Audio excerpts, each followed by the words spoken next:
have these stacking tables and their tops are kind of messed up. I don't really feel like sanding them. And so the coolest thing to do and the easiest thing to do for that little challenge is raised stenciling. I'm gonna use this Provence stencil. Isn't this so cool? Artistic Painting Studio. I'll put the link in the comments below. And then I've also got this really awesome spatula. And this is from Artistic Painting Studio too. It's 2.5 inches, nice and strong. Okay, here are the tables. They're so cute. I love this little baby one. And I'm gonna use the same stencil for each top.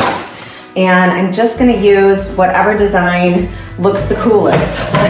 And so come along with me as we figure that out together.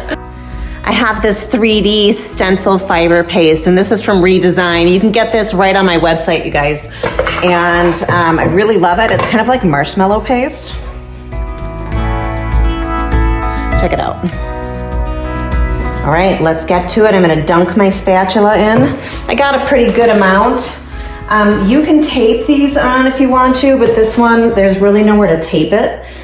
So I'm just gonna be careful. And I'm just making sure that the edges have the same amount of space left over. And so that looks pretty good, and I'm just gonna get started.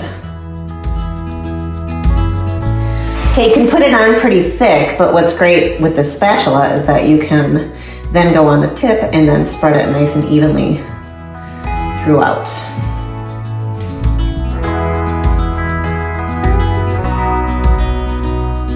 Fiber paste, stencil paste is, you know, it's expensive, and look at how much I'm pulling up that I'm not using. So you always want to go and just try to recover it.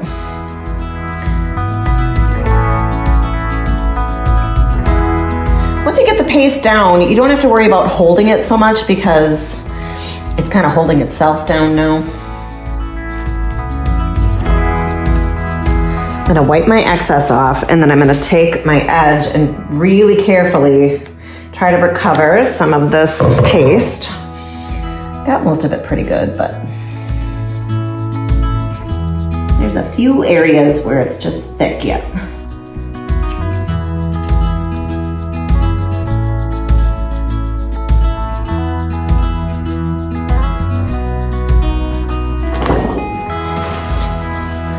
That looks pretty cool, don't you think? Holy moly.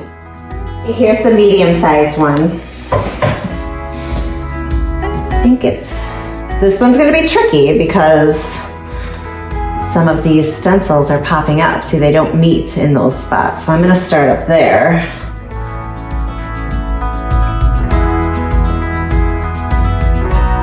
Hold that down a little bit more. So on some of these edges, the stencil goes farther than the little lip or the edge of the table. So I'm just filling in as best as I can in those areas. Don't worry if they come out perfect or not. It's all, you know, it's meant to look a little distressed and worn. You'll probably have to sand back some of your peaks from this texture paste anyways. Let's check this out. Oh, that looks pretty cool. Baby one now, and I think I'm just gonna do this little inner pattern here. Maybe these two little paisleys, that dot. Let's see if I can move it down a little bit. That looks good. For this one, I'm just gonna get it started because it's got a lot of texture paste on it already. It's kind of flopping around a little bit. So the quicker I can get it down, the better.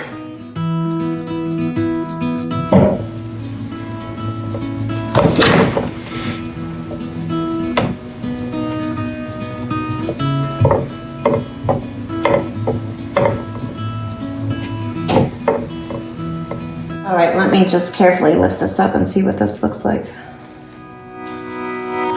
Pretty good. It's getting a little messy, so I'm just gonna wipe some of this off.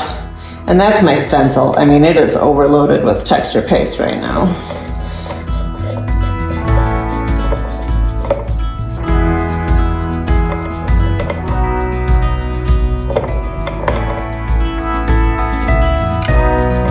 those little areas that you see, like right there, I just kind of smoothed it out. That'll sand right off.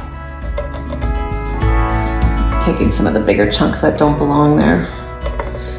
But if you just kind of smooth it out, you can run your sandpaper right over it after it's dry and it'll come right off.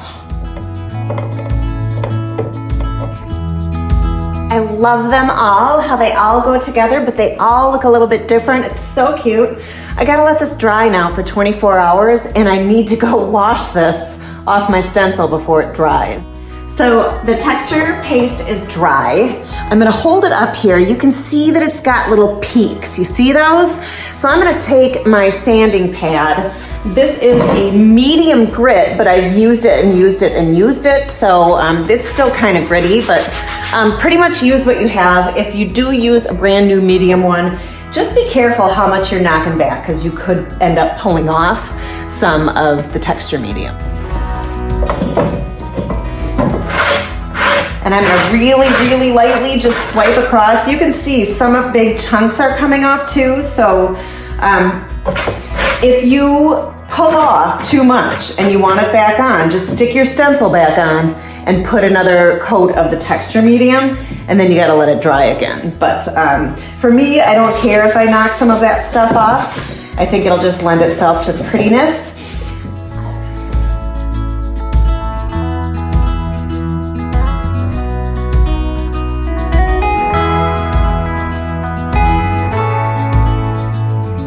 And on the smaller one, because my stencil was so full of texture medium at the time that I actually got to it, I have a little bit extra, you know, just little dots on the sides. So I'm just kind of quickly sanding that off. Okay, you can see those peaks are gone. And this is what my design looks like. I'm gonna finish these other two and then we'll get to the fun part. I have this awesome mini broom and you can just jam it in here in between the cracks and crevices and it gets everything off. I love it. Okay, so I have my mister and I have my gravel road. Look at this color, it's so pretty. And my chip brush. The chip brush, especially because I'm gonna be really cranking it inside of these craters here. And so it's gonna get a little bit ripped up. The gravel road will be my first coat and then I'm gonna see where we go from there. Okay, so first coat, especially of gravel road, it's not gonna give you full coverage. So I'm just doing my best to get a nice even coat on everything. Painting in both directions on the top because I have so much texture. And then I'm just gonna continue painting the rest of the table.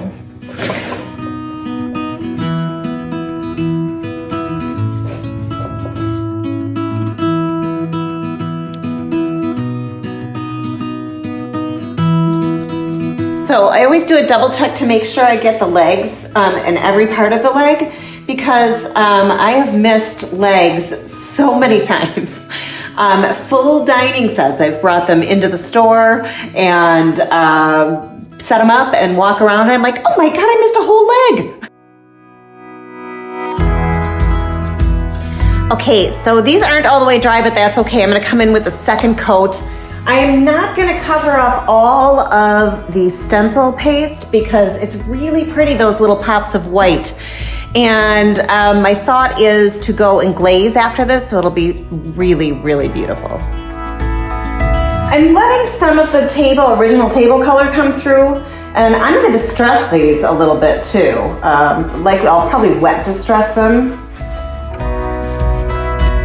So you can kind of see where I'm leaving the, some of the wood come through, some of the texture, stencil fiber paste coming through, and it's a nice combination.